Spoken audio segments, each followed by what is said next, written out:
So how are you? I'm doing good. How are you? Awesome. Thank you. Thank you for doing this. I appreciate you taking the time. It's Yeah.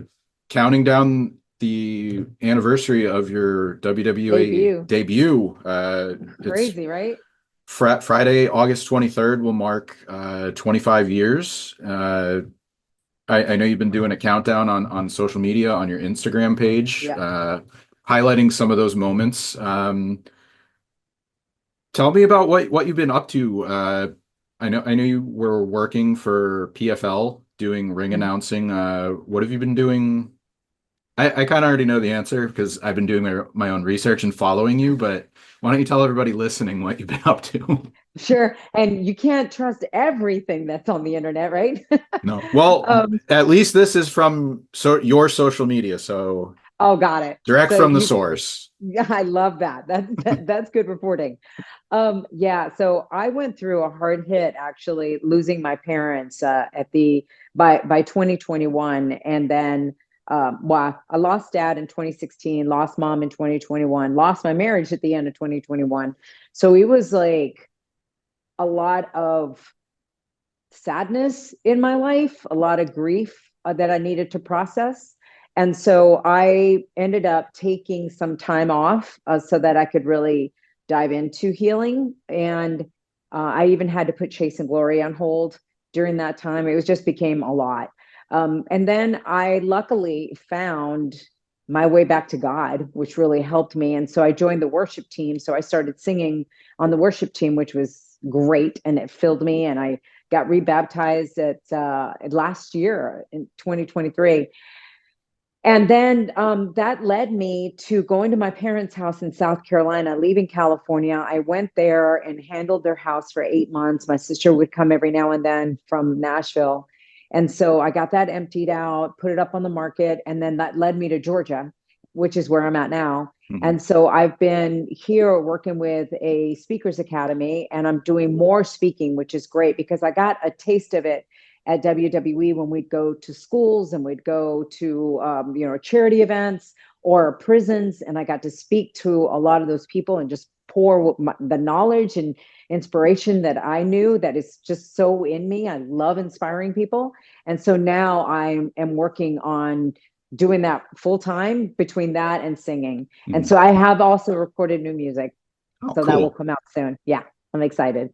Do you have a date for that or? Not yet. I'm working. It's going to get close though, because I'm telling you, God's like, get it out of Dropbox. These songs have been in Dropbox, and it's time. It's time to release them. And the group you mentioned, it's Next Level Speakers Academy. Yes. Yeah. Yeah, so I've seen some of the stuff that they've posted and you've shared, and I mean, obviously you have done a lot of voice work in your career. Yeah. How is this part different? How would you explain how your career has helped you adjust to this new career? Well, first of all, the stories, because the stories that I have from being in the WWE are incredible and they're very, very different. And so I'm able to share some of those stories and turn them into teaching moments. And that's what I love to do is, Mhm. for example, I spoke in Atlanta just last weekend and I talked about how when we were in Iraq, and we were visiting with for a tribute to the troops, and right before we do the show we're there for like 5 days, and so we're going from base to base to base as we're separated. We're going Black Hawk helicopters, and there was actually one time where my group, and there was about five of us, my group, we got out of the helicopter, and then all of a sudden we hear a soldier yell out. Well, we hear the sirens, and then we hear a soldier yell out like, helmets on, run to the shelter. We're like, wait, what? And the soldier like pulled me into the shelter, and a bomb came in, and luckily it was a small bomb, but still we were rattled. I was definitely rattled. And so I talk about overthinking, right, in your life, how you can be overthinking. And in that moment I was definitely overthinking, like, wait, should I be here? Did I sign up for the right thing? And I really was in my head. And then they took us to the autograph signing, which I couldn't even believe that we Mhm. still did an autograph signing after that.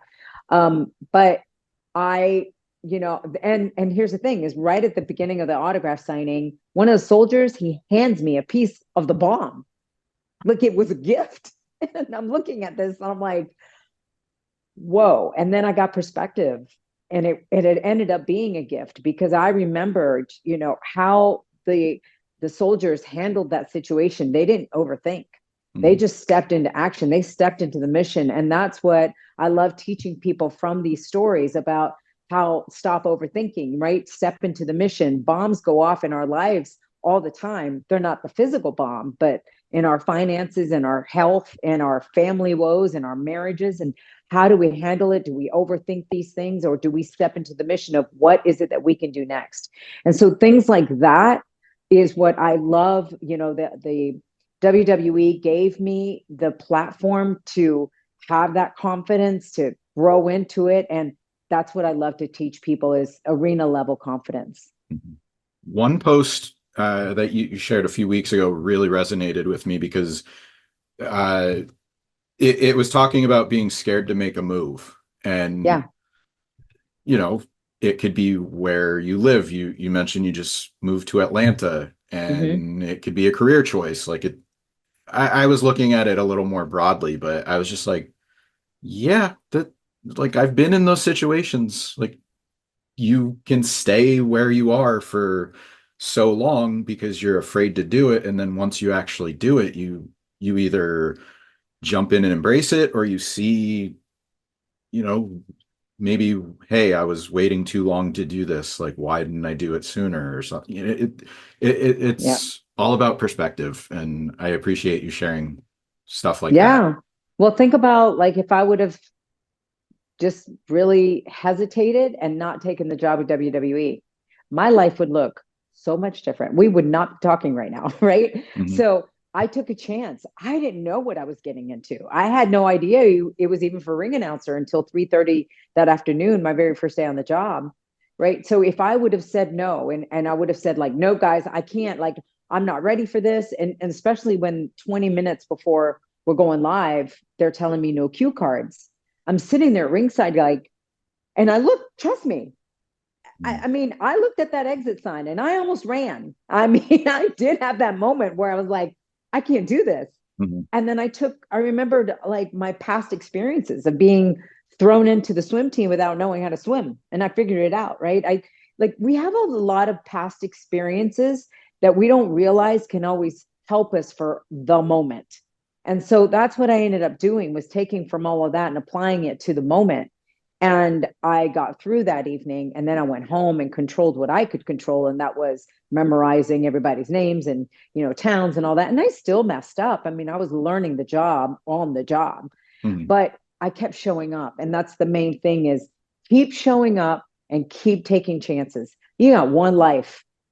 This life is to be, by the end of it, you're looking back going, wow, I'm so glad I took a chance on that.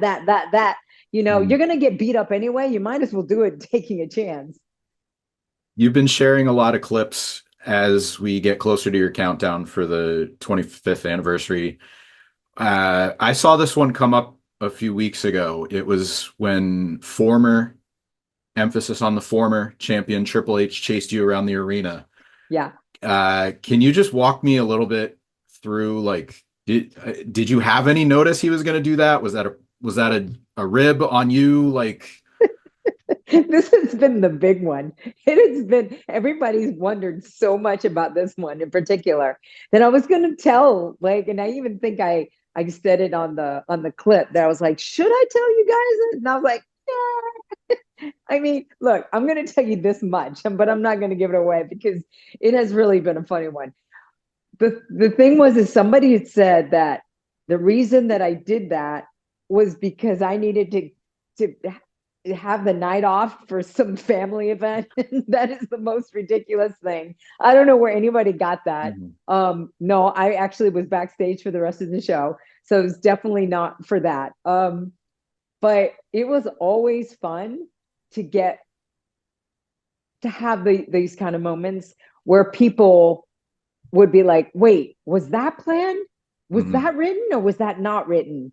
That's when you have people. And so I want to keep that one the way it is there. And Okay. it's funny though, because Triple H and I were actually texting yesterday, and he was just we were talking about the 25th. He goes, "Oh my God, time flies. I can't believe it's been 25 years." And I said, "Yeah. And I just want to thank you because you were a big part of that, right? When I first got there, Mhm. working with him in so many different angles, even backstage. I'll never forget him in China. And I was just like, oh my God, I'm so scared right now as I was interviewing them. But yeah, it was just a lot of fun. Speaking about that sort of level of spontaneity, you see it a little bit now with Samantha Irvin and her ring announcing, like with it was with Ricochet and Logan Paul, and Hmm. her showing her disdain for Logan Paul. So do you like how much do you watch? Like, would do you still watch regularly, or because I'm I sure don't people get go ahead. Go ahead. I was going to say, I don't get the opportunity to watch it as much as I used to, especially being there, and especially because there's so much programming, right? But yeah, I mean, because my schedule is crazy, but I'm grateful for it. Mm, But I do catch it as much as I can every now and then to get caught up. And I love that, everything is still very spontaneous. I love that she gets the opportunity, and they have a camera on her, which is cool. mhm. Yeah, they didn't have that when I was there on us at all. And of course, there's social media. Like we didn't really have for a lot of the years that I was there. There was no social media. Yeah. And I just think things would have been different for sure had there been social media. But I just love that they're still using the ring announcer or some of the other announcers and throwing them into places that you didn't expect them. Yeah. And I'm sure every time there's a new announcer, people are like, oh, like on social media, like, Lillian, what do you think of this one? What do you think of this Yeah. one? Like, but Yeah. I will say it's cool to see such a strong, I don't want to say personality, but having a strong voice in Samantha and yourself. Like WWE has featured women over the years, but people are like generally very behind her, very supportive. It's good to see that because it can be difficult with women in sports and Right. broadcasting. And So male dominated industry. Yeah. it's really good to No, see that people are very supportive and that whole thing has changed where it's a lot more of a positive atmosphere. yeah, and to have Alicia, on SmackDown, I think she's doing a great job. And it Mm, it reminded me though, Brandy and I got to do that. Brandy was on SmackDown, I was on mm, Raw. We actually got to co-announce a WrestleMania together. So I love that they have given women such an opportunity to be the voices of the evening hosting the show. I think it's awesome. And so I've just really loved the team of Alicia and Samantha. I think it's really yeah. cool. Yeah. And one more thing to add, it's give divas a chance. It was very focused on the wrestlers, but you just Yeah. put a button on it. Like the women are the voice of the company now. Like that's a really cool thing to see. Like not only ring announcing, but they have fans, like they have followings, like they want to see them do more. And I mentioned Samantha because she was part of a storyline and it was, it was she was being harassed by the heel. So there's Yeah. that classic babyface heel side, but she wasn't demeaned. She was presented in a positive light, like she was still doing her job. Like there's a lot of good things going on, and as far as representation and equality. Yeah. Absolutely. I think it's awesome. You made a one night return earlier this year. Yeah. She actually Samantha asked you to help her announce the King of the Ring quarterfinal. Uh, Obviously, you said your schedule's busy, but how often do you get asked to return, whether it's by fans or the company? I hadn't been back in a while, I think. And I think it it was just like so five happened. years, right? Yeah, I think it was 5 years, right? So I was in South Carolina, I was in Columbia Mhm. at my parents' house handling all of that. And then I heard that they were in Greenville. So I just wanted to come by and say hi because I missed everybody and I just, wanted to touch base with everyone again. And so I reached out to them saying, "Hey, can I come by and say hello?" And they're like, "Oh my God, can you come by?" Absolutely. Yeah.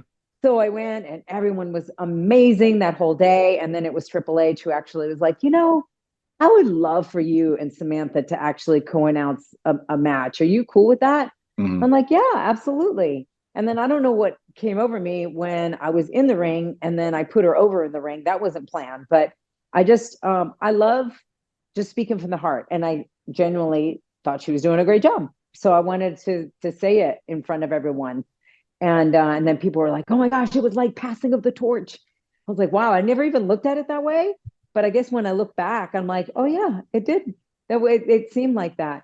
But it was just so what a cool place for me to be in to think about that, like me passing the torch to someone. It's like sometimes I have to pinch me myself. I have to Mhm. pinch myself for the career that I was able to have there. And Mhm. a lot of it was A, the company, right, keeping me there. And then B, the fans keeping me there and embracing me that the way they did. And just seeing that I genuinely loved being there. I was a fan first. I used to watch it with my dad. So coming to work was so exciting and it was always different. And that's what Mhm. I love. I love spontaneity. I didn't know this beforehand, but you did an episode of AP Bio.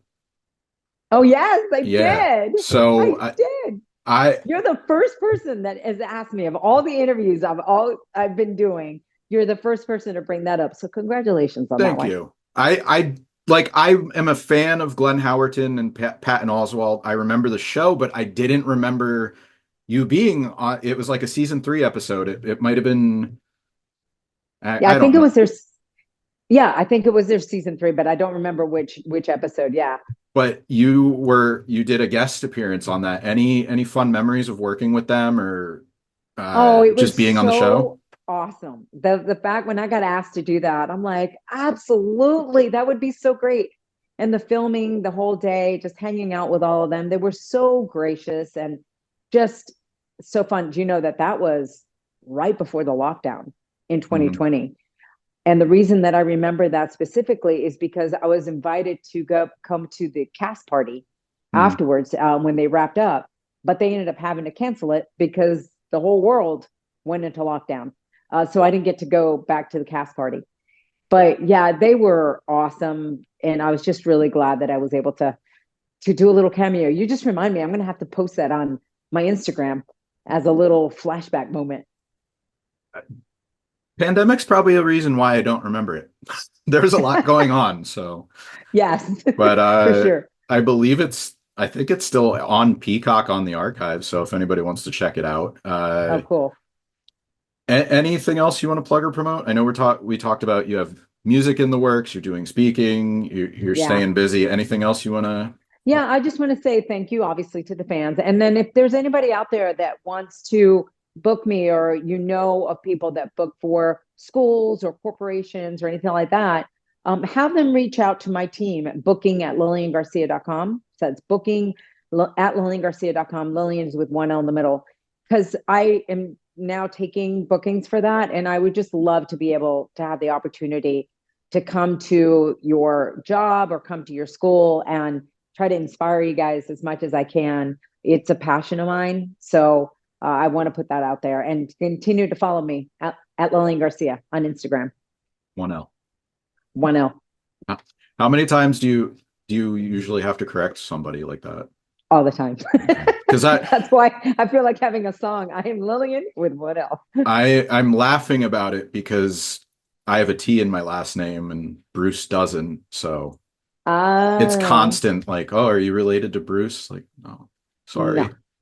I don't have any good stories for you, like about a family reunion or anything. So Right.